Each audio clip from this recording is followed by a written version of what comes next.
Olá, eu sou o professor Jacobi Fernandes e neste vídeo nós vamos tratar do julgamento das contas de prefeitos. O tema vem se tornando relevante em função de recentes pronunciamentos do Supremo Tribunal Federal e da necessidade de modular os efeitos em recurso extraordinário. Mas para que você compreenda bem esse tema, nós vamos tratar de 3 dispositivos da Constituição Federal. Acompanhe comigo na tela. Constituição Federal, artigo 31. A fiscalização do município será exercida pelo Poder Legislativo Municipal mediante controle externo e pelos sistemas de controle interno do Poder Executivo Municipal, na forma da lei. Parágrafo 2º. O parecer prévio, emitido pelo órgão competente sobre as contas que o prefeito deve anualmente prestar, só deixará de prevalecer por decisão de 2/3 dos membros da Câmara Municipal. Esse dispositivo sinaliza alguns efeitos importantes. O primeiro é que muitas pessoas acreditam que quem julga as contas do município é o Tribunal de Contas. Não é verdade. Quem julga as contas do município é o Poder Legislativo, porque só o povo tem o direito de firmar quanto deve ser arrecadado via impostos. Os impostos têm efeito compulsório, o que significa que o cidadão não tem opção. Portanto, só o povo pode subordinar à vontade individual do contribuinte. Depois de arrecadados os recursos, é justo que o povo, por seus legítimos representantes, julguem as contas. Nós podemos fazer várias críticas ao Poder Legislativo, mas o fato é que no regime democrático e republicano, quem tem que julgar contas é o povo. Pois muito bem, o povo conta com um órgão técnico. Os representantes do povo contam com um órgão técnico que é o Tribunal de Contas. E o Tribunal de Contas emite parecer prévio. Significa este documento, que não é só um parecer meramente opinativo, mas ele tem efeito técnico e, no caso de municípios, efeitos vinculantes. Significa que, se o parlamento deliberar por maioria simples, vai prevalecer o entendimento do Tribunal de Contas, ainda que a maioria simples rejeite o parecer. No caso, a Constituição Federal, tentando aprimorar o controle técnico, definiu no artigo 31, parágrafo 2º, que o parecer só deixa de prevalecer por decisão de 2/3 do Poder Legislativo. Algumas pessoas, inclusive, perguntam: professor, por que nesse dispositivo não está escrito Tribunal de Contas? Está escrito parecer emitido pelo órgão competente. É porque em algumas instituições, em algumas unidades federadas, o Tribunal de Contas assumia o nome de Conselho de Contas Municipal. Agora acompanhe comigo a diferença que vamos fazer no artigo 71, incisos 1 e 2 da Constituição Federal, porque eles vão ajudar a compreender a polêmica que está se formando no Supremo Tribunal Federal. Acompanhe comigo a leitura agora. Constituição Federal, artigo 71. O controle externo, a cargo do Congresso Nacional, será exercido com o auxílio do Tribunal de Contas da União, ao qual compete. Inciso 1. Apreciar as contas prestadas anualmente pelo Presidente da República, mediante parecer prévio, que deverá ser elaborado em 60 dias a contar do seu recebimento. E no inciso 2, o artigo 71, com o mesmo caput, dispõe: julgar as contas dos administradores e demais responsáveis por dinheiros, bens e valores públicos. E vamos parar a leitura neste ponto. Perceba a diferença que existe entre o artigo 71, inciso 1 e o inciso 2. No artigo 71, inciso 1, está colocado o julgamento das contas da unidade federada União Federal, da União Federal.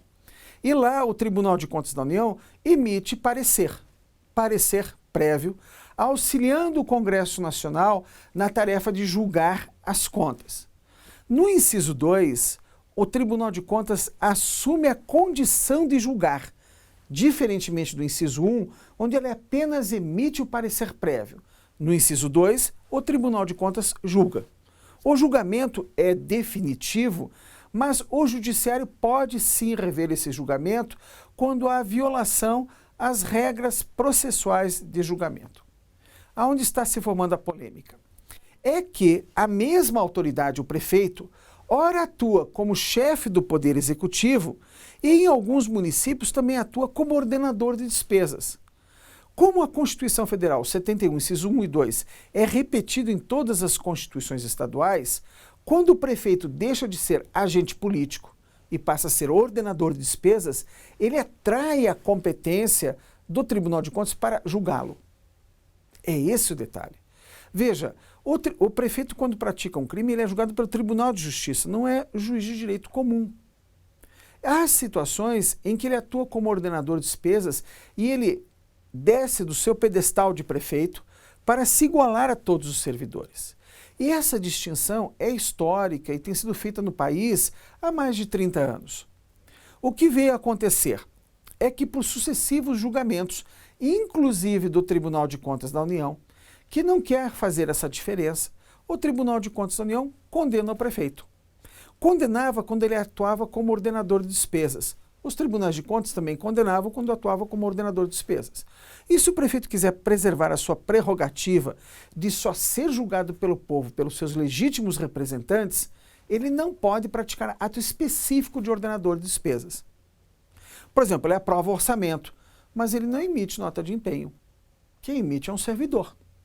Com essa distinção bastante clara, o prefeito se preserva.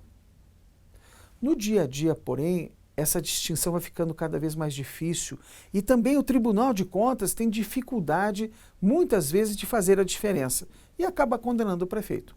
Condena porque assinou um convênio. Assinar convênio é ato político. Não, mas o prefeito, ao assinar o convênio, ele deveria ter fiscalizado o objeto. Aí é ordenador de despesas. Mas muitas vezes o Tribunal de Contas da União não fazia diferença. O que o Supremo Tribunal Federal está fazendo agora? Está decidindo se essa diferença pode existir ou não. O fato, e nós também pensamos e explicamos em nossos livros, exatamente como o assunto vinha se desenvolvendo. De agora em diante, é bem provável que fique definida a posição de que o prefeito realmente só responde perante a Câmara Municipal. E o Tribunal de Contas deixaria de julgar o ato específico do prefeito. Alguns amigos que integram os tribunais de contas têm perguntado: puxa, então vai ser um salvo-conduto ao prefeito? Não vai ser, não. Porque o Tribunal de Contas, quando emitir parecer prévio, ele pode, por exemplo, dizer que os recursos da educação não foram aplicados no montante suficiente. O parlamento pode decidir se isso é caso de impeachment ou não. Decidindo que não é caso de impeachment, está tudo bem, não aplicou o dinheiro como deveria, mas aplicou em calçamento, em habitação e está tudo bem, o parlamento pode dizer isso, não é caso de impeachment. Mas o Tribunal de Contas, quando emitir o seu parecer prévio, que também é sujeito à ampla defesa e ao contraditório, deverá sinalizar: não foi e isso é um fato. E o fato pode ensejar a responsabilidade pela lei de improbidade administrativa.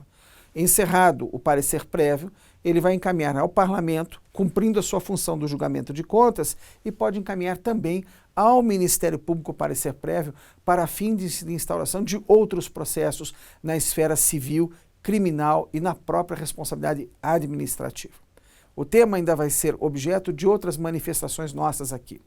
Lembre-se que esse vídeo é gratuito, o acesso é gratuito. E como é que você pode nos ajudar? Clique em curtir, comente com seus amigos e mande sugestões de temas para nós abordarmos aqui. A nossa equipe está para servi-los. Até o nosso próximo encontro.